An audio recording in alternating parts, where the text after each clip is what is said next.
મિત્રો સ્વાગત છે આપણા ફરી એક નવો બ્લોગમાં. તો અત્યારે હું છું ઓડિશાનું આ એક જગ્યા છે બીચ, જ્યાં ડોલ્ફિન બીચ જેવું છે. ડોલ્ફિન બતાવશે અને આપણે સફર કરવાનો છે. આ હોડીઓ દેખાય તેમાં બતાવી દઉં કેમેરામેન એ બાજુ. તો જોઈ શકો છો આ બધા હોડીઓ છે, તેમાં બેસીને આપણે સફર કરવાનો છે અને એ બધા પક્ષીઓ આગળ આવશે, તેમને ખવડાવવાનું છે. અને માછલીઓ માટે જે મમરા કે એ બધું હોય માછલીઓનો ખોરાક તે નાખશું આપણે. તો તમને વિડીયોમાં બતાવશું, તો કન્ટિન્યુ બન્યા રહો આપણા વિડીયોમાં. તો મિત્રો અત્યારે અમે છીએ સપડાનો બીચ છે, ત્યાં બીચનું નામ અમને ખબર નથી, પણ અહીંયાના લોકલ ભાઈને પૂછ્યું એટલે એમને કીધું.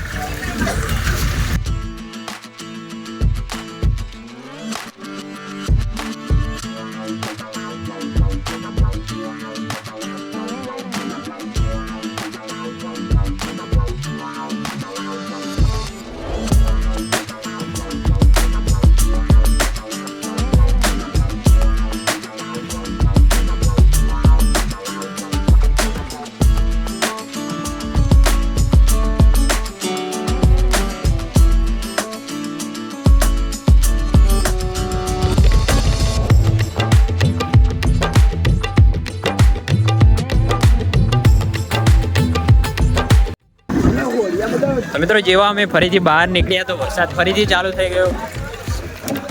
તો અમે જ્યાં જ્યાં જઈએ વરસાદ અમારે પાછળ પાછળ આવી જાય.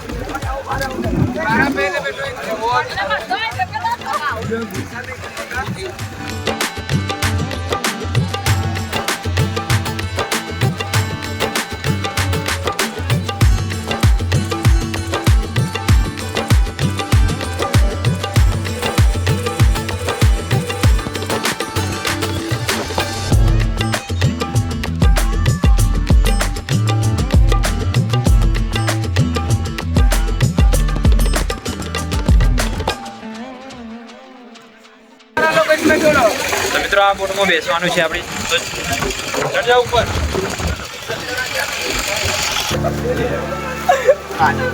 તો મિત્રો બોટમાં આવી ગયા છે અમે બધા, તમે જોઈ શકો છો. અને આ બાજુ બીજા લોકો પણ આવી રહ્યા છે. તો મિત્રો ફૂલ વરસાદ ચાલુ થઈ ગયો છે અને અમારા બધા ગ્રુપ મેમ્બર જે હતા એ બોટથી નીકળીને નીચે પેલું છાપરું છે ત્યાં જતા રહ્યા છે, તમે જોઈ શકો છો. આ રહ્યા બધા. અમે 2 જણા અહીંયા ફસાઈ ગયા છીએ, સુમિતસિંહ અને હું. તો જોઈ શકો છો અહીંયા છીએ અમે 2 જણા બોટના નીચે, અને આ ઉપર છાપરું છે. અહીંયા કેટલી બધી બોટો પડી છે અને દરિયો જોઈ શકો છો હવે ઉછાળા મારી રહી છે થોડો થોડો ધીમે ધીમે.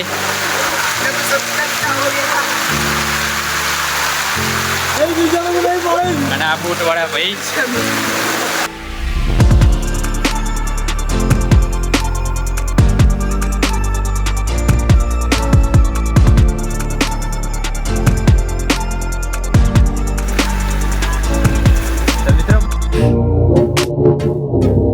બોટમાં પાણી ભરાવા લાગી રહી છે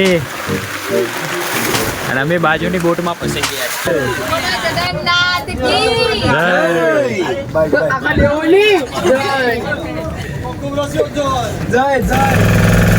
તો મિત્રો બોટ ચાલુ થઈ ગઈ છે.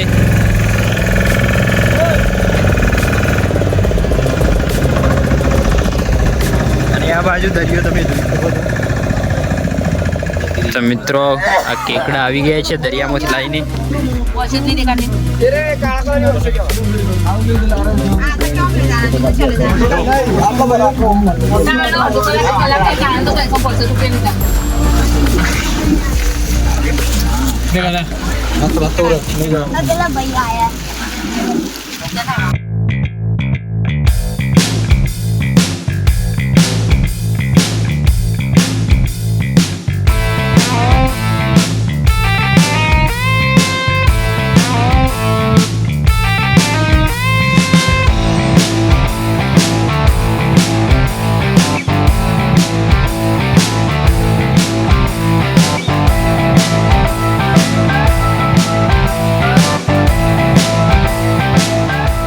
પાણી ભરાઈ ગયું છે અને અત્યારે બહાર કાઢી રહ્યા છે અમારા ગ્રુપના સાથી મિત્રો.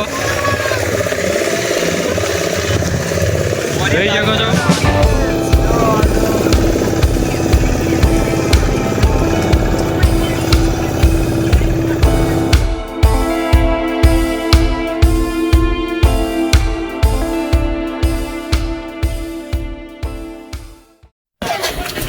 હવે પૂરી બોટ ખાલી થઈ ગઈ છે અને આખું ગ્રુપ અહીંયા આવી ગયું છે. બીજો કિનારો છે તે બાજુ જોઈ શકો છો કેટલો ઠંડો ઠંડો પવન આવી રહ્યો છે.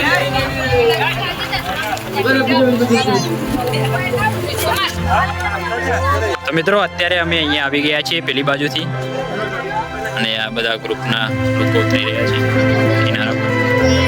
તો ચાલો પછી હવે આપણે પણ નીચે જતા રહીએ.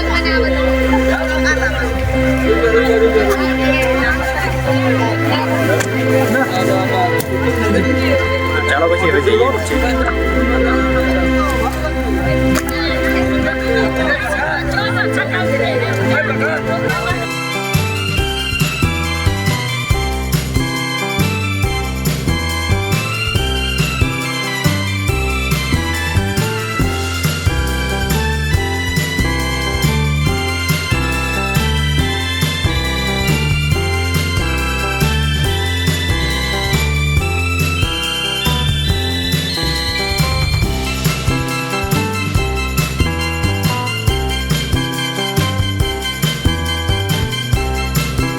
તો મિત્રો હવે નારિયેળનું પાણી પીને બીચ ઉપરથી હવે જઈએ છીએ. બીજો સામે બીચ દેખાય છે ત્યાં. તો કેટલો સુંદર રસ્તો બનાવેલો છે. આજુબાજુમાં વાવેલા છે ઝાડ. કેટલું સુંદર લાગી રહ્યું છે અહીંયાથી. જોઈ શકો છો પાછળની બાજુમાં.